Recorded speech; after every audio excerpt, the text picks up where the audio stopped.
Hey y'all, my name's Colin O'Day. Welcome to my channel. This type of content will be produced pretty regularly on this channel, as I'm going to try and keep up with it while I'm in school. But I do want to say this off the get. My intention with this channel is to try and get access to those who either know or don't know the Premier League. I want anyone to be able to watch these videos and enjoy the content that I produce. If y'all don't mind leaving a subscribe and liking the video if you enjoy this kind of content, and let me know what you think in the comment section down below. Otherwise, we'll get started. And I want to talk about a few things today. The first being the game against Southampton on Saturday.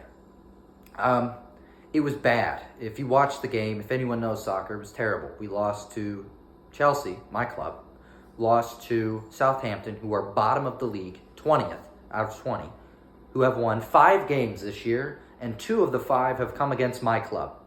Absolutely unacceptable. And, you know, I've been all over social media watching people react to the game, and I've seen a lot of finger pointing. And ultimately, the fingers all lie on Graham Potter. I don't think he's good enough.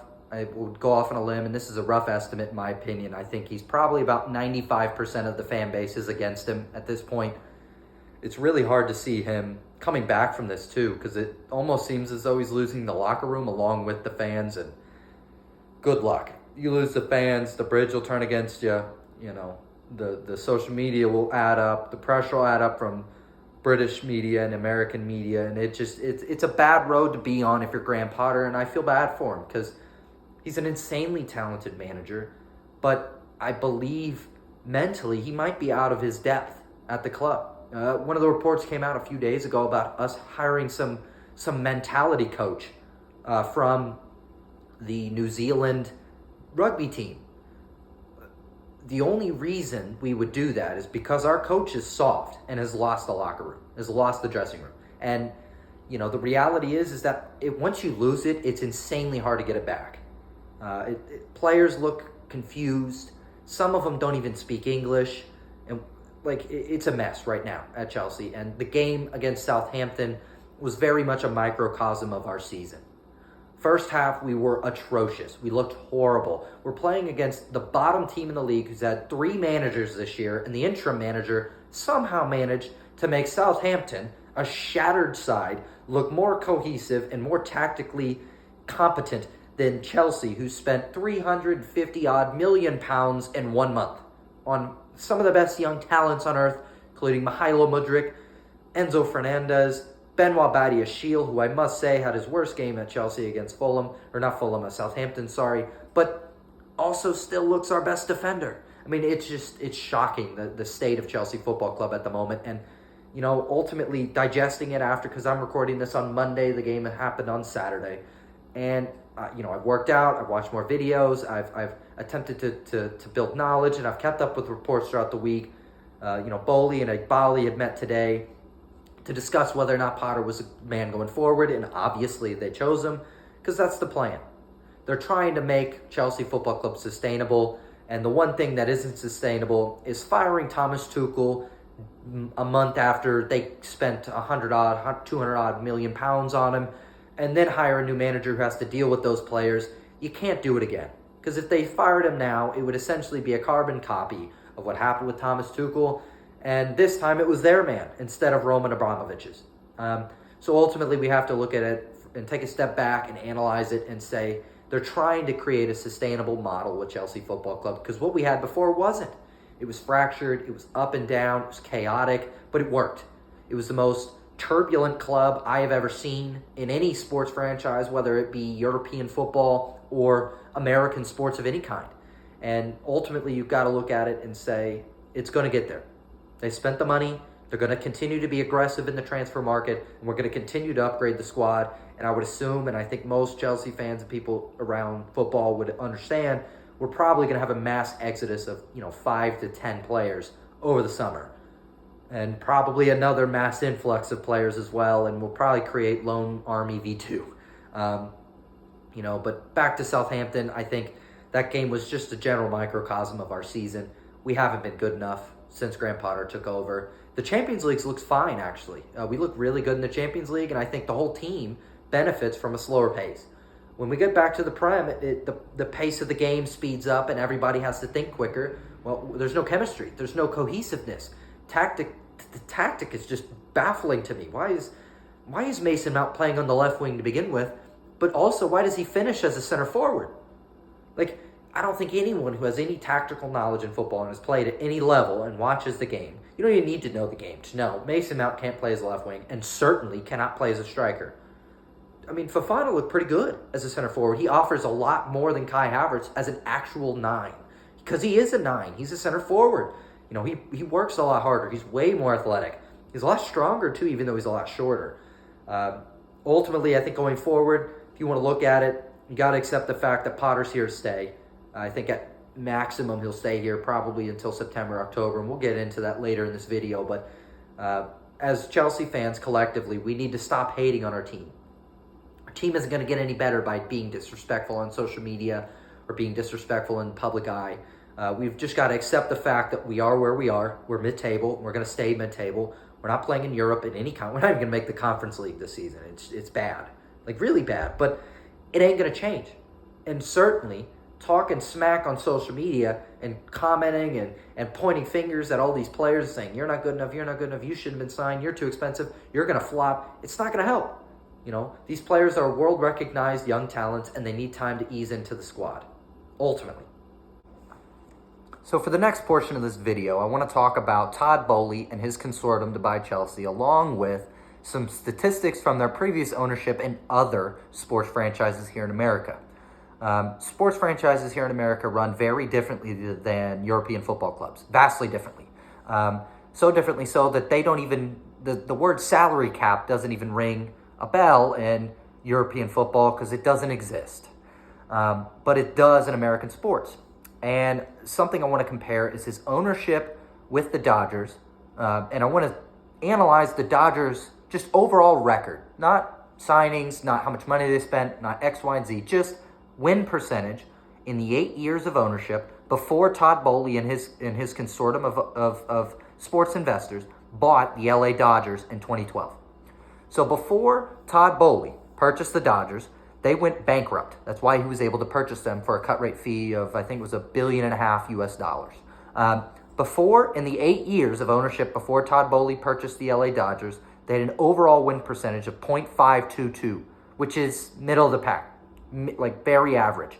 The Dodgers, historically, to my knowledge, after doing a bit of preliminary research into them, that they've kind of been, you know, they've been a fractured franchise. They've been up and down. They've had their ups and downs, just like any other franchise would. But there was a long period where they were pretty bad. They weren't very good. They were inconsistent. They had a good year here and a bad year there. They were in and out of the playoffs. They just were, they were mid, for lack of a better word. Since Boehly and his company of other sports investors purchased the Los Angeles Dodgers in 2012, a 10-year body of work, they averaged a .673 win percentage. So that jumped from a .522 win percentage to .673. That's a significant increase in wins. And I also must say, in 2020, which MLB fans, you're welcome to debate me this in the comments, COVID year, they won the World Series on a shorter season. And win percentages, I also must put a disclaimer, do not match up with soccer because they don't have ties in American sports. And they play, I think, over 180 games in an MLB season. So the body of work is significantly larger. But the only reason I tell you these stats is this. We're way early days in Todd Boehly's ownership of Chelsea. And some of the reports that I read when Todd Boehly was looking into buying Chelsea and he became the front runner to own Chelsea Football Club was people talking to Dodgers fans and how they thought of him. Dodgers fans universally love Todd Boehly. They think he's a genius. And those who are in sports investing too, even in the MLB, NBA, because he also owns part of the Lakers, not a ton of it, but part of it, say that his style is different. It's very different. He's hyper-aggressive. They're very aggressive in the market, who they hire, who they fire. But the only thing that I saw that might be negative to us Chelsea fans is over-loyalty to coaches. They've had their last coach for the last, I think, 6 years now. And most of these fans at times believe he should be gone. He should be, he should have been tossed to the curb, which is very, it rings yin and yang, kind of like we do with Chelsea right now.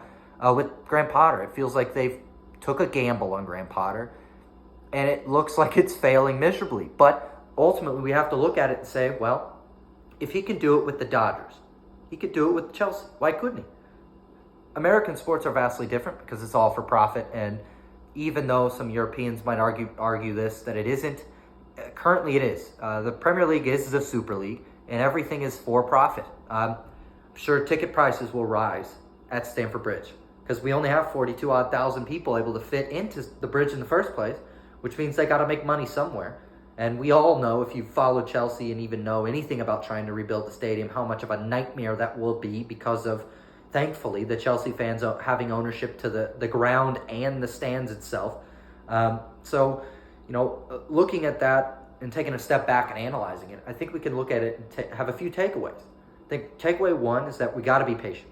It's not going to happen today. It's not going to happen tomorrow. Abramovich was very much a copy and paste, make a wound, plaster it over with a Band-Aid, make 2 other wounds to go along with it, but we succeed in the end. We still win trophies in the end. Another takeaway is that even though some people might argue that you can't compare American sports to the Premier League or even European football altogether, what you can compare is money. The only American sport that I can really think of that has the kind of finances involved around it is baseball, because of how long it's been around. I mean, this offseason they signed a guy for a 6-year, $125 million contract over the summer, and Chelsea are out here dropping hundreds of millions of pounds on players. It's very similar. The difference is that they trade and sign players in free agency, and they trade player for player, and draft picks as well. And in the Premier League, the closest thing you can get to that, or even in European soccer for that matter, the only thing you can get close to that is your player plus cash transfer fee option for somebody's contract. But lastly, I think we need to take away that Todd Boehly has done incredible things with the LA Dodgers. They were a shattered franchise. They were in shambles when he took them over. They went bankrupt. Fully went bankrupt. And they had to sell. They had to force sale, and he turned that asset into something special, into a consistent winner, and consistently at the top of the MLB year in and year out. And you have to sit there and analyze it and say, why can't he do that with Chelsea? There's no such thing as salary cap. He has an unlimited budget, seemingly. He's able to spend as much money as he wants. We're Chelsea, so we have the pull of most clubs in the world. We're not there at a Man United, a Liverpool, a Real Madrid, a Barcelona kind of level, but we're right under that. We're at the level where, you use us, not as a stepping stone per se, but you use us as a way to, create your own legacy instead of somewhere at an institutionalized type club. But ultimately, we've got to look at it and say it's going to get there. As Chelsea fans, we've got to accept that it's not going to happen today. It's not going to happen tomorrow. And realistically, it probably won't even happen this year or next year. But the future and the possibilities with this team are limitless. We're playing Football Manager and FIFA, career mode right now. We get anyone we want. We buy anyone who we want with no prospect of the Champions League. I can't sit here and say that will continue, but I also can't definitively sit here and say that won't continue.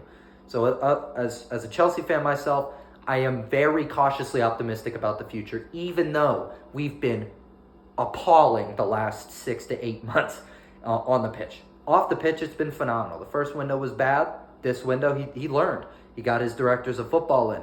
He got people who actually know football and how it works and how to create transfers and how to scout prospects. And even though a lot of rival fans will say we didn't know of Mudryk until Arsenal wanted him, he's been on a lot of teams' radar for years. Finally, we just bit the bullet and spent the money. Enzo Fernandez is one that is a bit different. I think they bought him purely off hype, and he was their marquee signing of the window. They needed someone to sell, get shirt sales up, and Enzo Fernandez was that guy. So the last thing I want to talk to you all about is pure speculation. This is just my take on what I see happening with Chelsea currently, and no real parallels. It's just very much just pure speculation, so take this as you will. But this is what I'm thinking. Right now, Chelsea is in the biggest transition I think anyone has really ever seen since Abramovich bought the club originally in 2004, and I wasn't even a fan. I didn't really even have soccer on the mindset by that point. So I wasn't really around at that time to be able to speak on it very well. But What I can speak on is what I saw after becoming a fan, after we won the Champions League in 2012. We were turbulent. We were up and down. We bought this guy to fix this guy's position. We signed, more recently, if you want to talk about bad signings, we talk about Lukaku. What the hell is he doing on our team, right? But what I want to talk to you all about right now is about Graham Potter and him being used as a scapegoat for their transition. I think Todd Boehly and Eghbali recognized the body of work required to make Chelsea sustainable. We weren't a club that was sustainable when they purchased it. And we were, up and down. We were all over the place. Financially, we were all over the place. On the pitch, we were all over the place. With managers, it was a constant revolving door of manager. And reality is that there's a lot that needed to be changed. And they're coming in and changing it. But with that comes a lot of heat, comes a lot of negativity, comes a lot of bad results, comes a lot of problems, growing pains per se. And I think Todd Boehly and Eghbali recognized this and said, we need to hire a manager that's a project, very similar to our squad. We need to hire a manager who can either A, grow into the role and become a manager we need, similarly to Arteta, even though Arsenal fans were calling for his name for probably 2 years straight, wanting him out, thinking he wasn't very good, and now look at him. They're flying. They look a team. And I must say, Jorginho scored a long shot, which I can't remember him doing since the first year he was here at Chelsea I think he scored one long shot other than a penalty. Beyond the point. I think they really thought they could get away with it because he's either A, going to work, or B, he's not going to work, and they fire him and admit they made it, they took a risk signing some kind of project manager, and it just didn't work. And, you see this a lot all over the place. Managers get a lot of the heat, especially in football nowadays. Football nowadays, you see managers having to answer questions that are for the owners. Think back to Tuchel. Tuchel had to answer questions for Abramovich when Abramovich was being questioned by the British Parliament. What does Tuchel have to do with any of that? But he still had to answer for it. And currently, I think they are allowing, Graham Potter to answer a lot of their questions, or at least the media, to be the face of it, to be the face of, we're in a transition, I'm the transition, it's either going to work or it isn't. And I think the meeting today had a lot to do with that. I think the meeting today showed that Todd Boehly and Eghbali recognized that we're in a spot. They recognized that they took a gamble on Potter and it didn't work, instantly like they would have preferred it to. But there still is potential for us to turn around. We won't make top four. We won't make Europe at all this season. But they can turn around and get a few run of results in near the end of the season to kind of give us some hope for next year. Because we still have Nkunku coming in over the summer. I believe we're going to see a lot of big, I think we'll probably have a few marquee signings over the summer as well, and a lot of big headline of departures. But ultimately, the reason for me speculating on this is because I don't think I don't think Graham Potter is the end-all be-all. I don't think they put all their eggs in one basket in this guy. A lot of media are putting it out to be that Boehly is incompetent, doesn't know what he's looking at. No, I don't think he knows what he's looking at. I really don't. He's a finance guy. He's a billionaire.